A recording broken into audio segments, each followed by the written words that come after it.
तुमची शुगर स्टार्टिंगला किती होती? किती होती?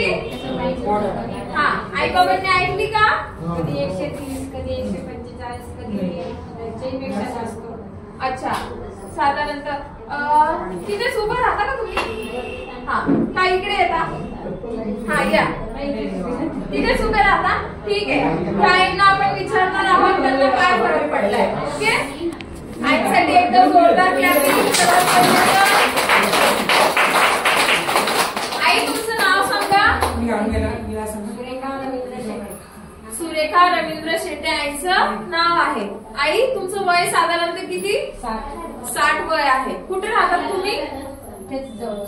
अच्छा, तुम्हाला या थेरपी संदर्भात कोणी सांगितलेलं? माझ्या मैत्रिणीने सांगितलं. अच्छा, त्यांचं नाव? जयश्री मौले. अच्छा, जयश्री मौळे. हा, ठीक आहे. त्यांना थँक्यू बोलल्या का तुम्ही?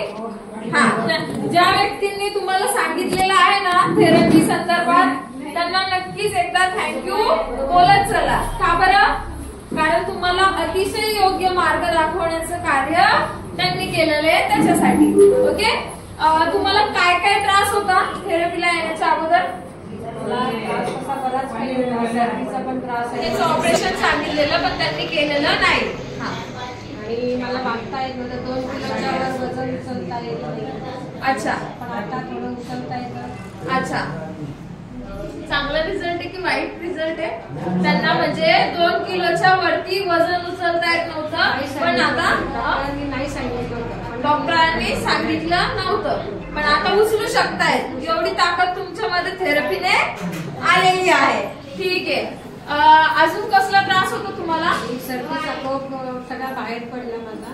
अच्छा, म्हणजे कफाचा वास यायला लागला होता. सर्दी सारखी व्हायची. हा, तो कमी झाला, तो येत नाही आता. अच्छा, म्हणजे सर्दीचा कफचा जो काही प्रॉब्लेम होता एकदम जुना कफ झालेला, घट्ट बसलेला. हा, जुना कफ जो होता तो पूर्णतः थेरपीने बाहेर काढून टाकला. आता कसं वाटतं? फ्रेश फील होतंय? एकदम. ठीक आहे, शुगरचा पण प्रॉब्लेम होता. साधारणतः शुगर किती असायची? 145, 160, कधी 130. 145, 160 आणि 130. हा, गोळ्या औषधं घेऊन. आता थेरपीला किती दिवस झालेत तुम्हाला? 8 दिवस झाले. 8 दिवसामध्ये किती? 115 वरती आलेली आहे. मग चांगली गोष्ट आहे की वाईट गोष्ट आहे? आपल्या थेरपीसाठी एकदा जोरदार क्लॅपिंग झालं पाहिजे. आणि ना आईची स्माइल सुद्धा खूप छान आहे ना. हा, तिथे त्यांची स्माइल सुद्धा कुठे ना कुठे तरी खुललेली आहे.